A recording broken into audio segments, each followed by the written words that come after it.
আপনাকে যদি জিজ্ঞেস করা হয় মহিষ দেখতে কেমন, নিশ্চয় চোখ বন্ধ করে বলে দেবেন বিশালাকার দেখতে কালো রঙের শান্ত একটি প্রাণী।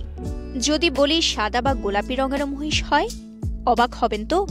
অবাক হলেও এমন মহিষের দেখাই মিলছে চট্টগ্রামের বোয়ালখালীতে। উপজেলার খিতাবচরের শাহাদাত, জহিরুল ও ইস্কান্দর নামের তিন বন্ধুর খামারে দেখা মিলেছে বিরল প্রজাতির এসব মহিষের। পড়াশোনা শেষে চাকরির পেছনে না ছুটে ২০১৯ সালে মাত্র ৬টি গরু নিয়ে এই খামার শুরু করেছিলেন তারা। এখন এই তিন তরুণের খামারে গরু মহিষের সংখ্যা ৫০টির বেশি। এর মধ্যে ১০টি গোলাপি মহিষ।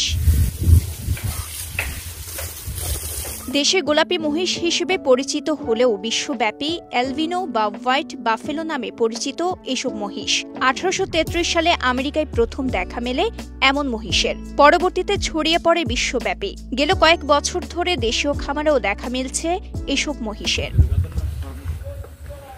টানা সপ্তমবারের মতো বেস্ট টিস্যু পেপার ব্র্যান্ড হিসেবে স্বীকৃতি পেয়েছে বসুন্ধরা টিস্যু। গবেষকদের দাবি, প্রতি ১ কোটি মহিষে মাত্র একটি মহিষের রং সাদা বা গোলাপি হয়ে থাকে। দেখতে তুলনামূলক সুন্দর হওয়ায় এসব গোলাপি মহিষের চাহিদাও আছে বেশ। অন্যান্য মহিষের চেয়ে দামও তুলনামূলক বেশি। আসন্ন কোরবানির ঈদ ঘিরে তাদের খামারে প্রস্তুত গোলাপি সহ সব মিলিয়ে ১৮টি মহিষ। বোয়ালখালীর এই তিন তরুণের খামারে এসব মহিষকে খাওয়ানো হয় সবুজ ঘাস আর লতা পাতা।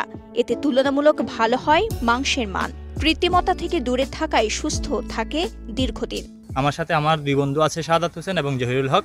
প্রথম নেই আমাদের 6টি মহিষ দিয়ে যাত্রা শুরু। সর্বনিম্ন ১ লক্ষ টাকা থেকে শুরু করে সর্বোচ্চ ৩ লক্ষ টাকা পর্যন্ত মহিষ আছে। আমাদের মহিষগুলোকে দানাদার খাওয়াই না, আমরা আমাদের পাশে খড় আছে, বিল আছে, বিলের মধ্যে যাই। গোলাপি মহিষ জলাশয়ে চড়ে বলে খাবারের খরচ কম, তাই গরু চেয়ে এই জাতের মহিষ পালন বেশ লাভজনক বলে জানিয়েছেন বোয়ালখালী উপসহকারী প্রাণী সম্পদ কর্মকর্তা SM সাইদুল আলম সাইদ। অ্যালবিনো জাতের মহিষ খুব ভালো এবং একটি উন্নত জাতের মহিষের জাত। পানিতে সাধারণত চারণ করে থাকে।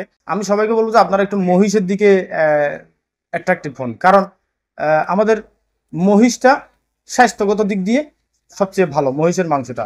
নতুন কিছু করার আগ্রহ ও যথাযথ পরিচর্যার মাধ্যমে অ্যালবিনো বাফেলো পালন করে সফল তিন বন্ধু।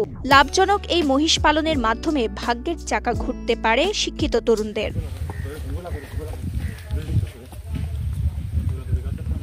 বোয়ালখালী থেকে মোহাম্মদ আবু নাইমের পাঠানো তথ্যচিত্রে সাফা মারওয়া, কালের কণ্ঠ।